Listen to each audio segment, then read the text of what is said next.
Partial pressure.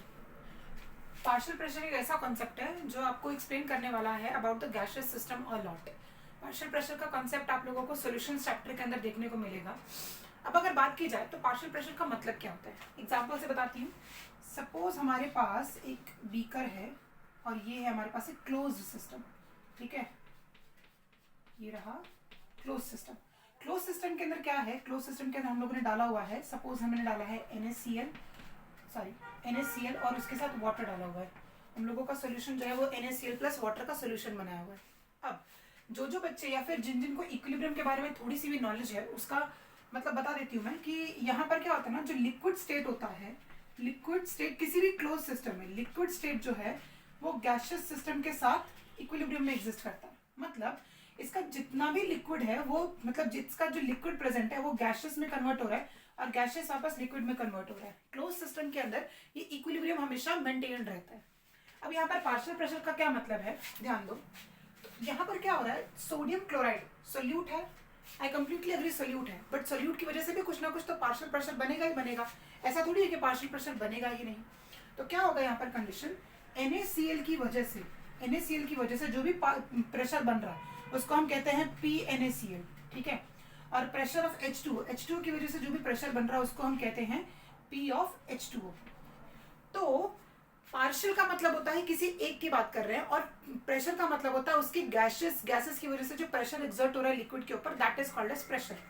यहाँ पर अगर बात की जाए तो यहाँ पर जो भी गैसेस, जो भी NaCl गैसेस थोड़ा बहुत प्रेजेंट है उसकी वजह से जो प्रेशर अप्लाई हो रहा है that is called as the partial pressure of the sodium chloride. और वाटर की वजह से जो भी पार्शियल प्रेशर इस पे अप्लाई हो रहा है that is called as the partial pressure of the water molecules. अब अगर इसका टोटल वेपर प्रेशर निकालना होगा डाल्टन्स लॉ के हिसाब से, डाल्टन्स का एक लॉ है ना टोटल वेपर प्रेशर का, तो वो क्या कहता है that the sum of the partial vapour pressures is equivalent to the total vapour pressure और the sum of the partial pressures is equivalent to the total vapour और टोटल प्रेशर।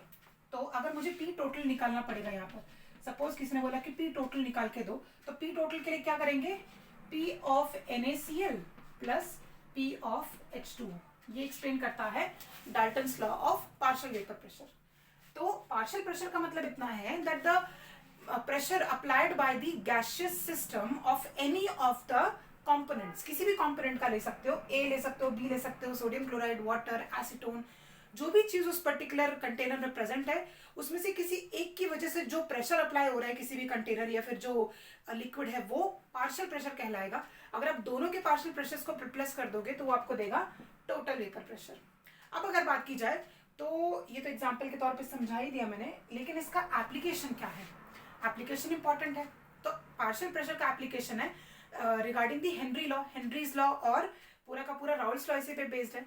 हाँ, partial pressure का सबसे अच्छा application है आप लोगों के डेली लाइफ में इस्तेमाल होने वाला कोक या फिर कार्बोनेटेड वाटर। कार्बोनेटेड वाटर जो बनाया जाता है, सिंपली क्या किया जाता है, किसी भी कंटेनर में बहुत ज्यादा प्रेशर अप्लाई करके CO2 उसके अंदर फिल किया जाता है।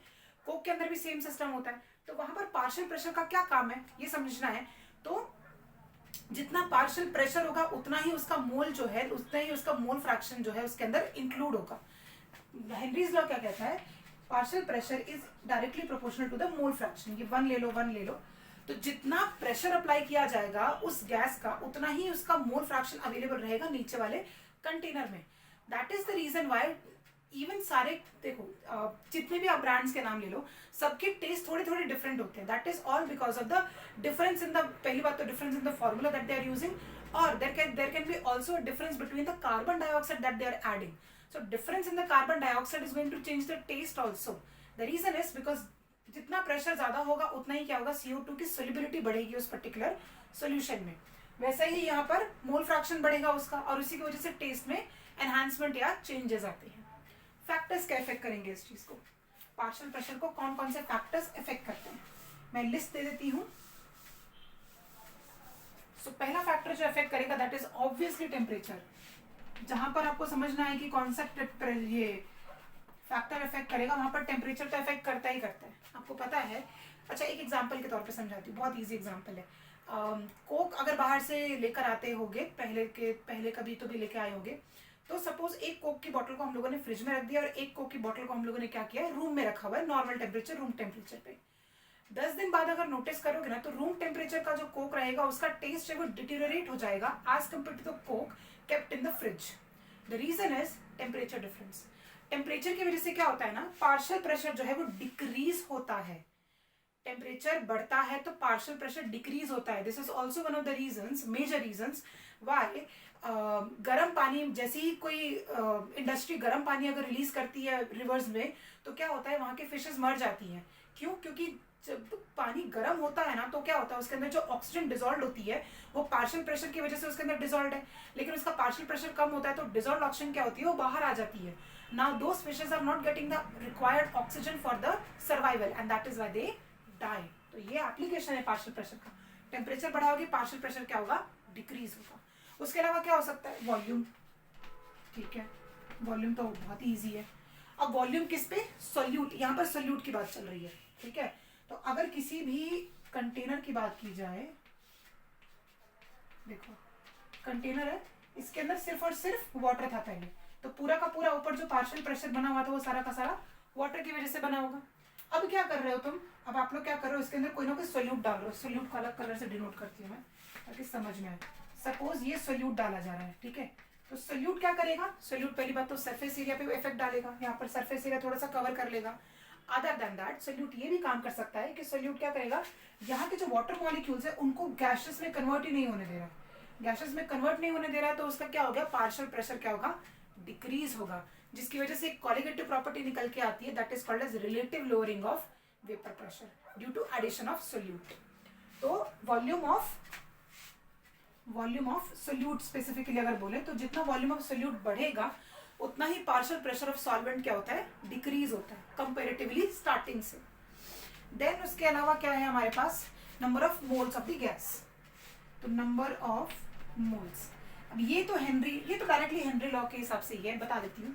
देखो हमने क्या लिखा, partial pressure is directly proportional to the mole fraction. और मोल फ्रैक्शन क्या होता है, x1 अगर मुझे निकालना है chi1, तो मोल फ्रैक्शन कैसे लिखूंगी, number of moles of first component divided by number of moles of total component. वो n1 plus n2 plus n3 भी हो सकता है, बहुत सारे गैसेस भी हो सकते हैं, कोई बड़ी बात नहीं है। सो अगर बात की जाए तो अगर आपका मोल फ्रैक्शन बढ़ेगा तो पार्शियल प्रेशर क्या होता है, बढ़ता है। यहाँ देखो डायरेक्टली प्रोपोर्शनल दिया है ना उसने, और मोल फ्रैक्शन का ही मतलब होता है ratio of number of moles. तो नंबर ऑफ मोल्स अगर बढ़ेंगे तो पार्शियल वेपर प्रेशर बढ़ता है। So this is everything about the partial pressure.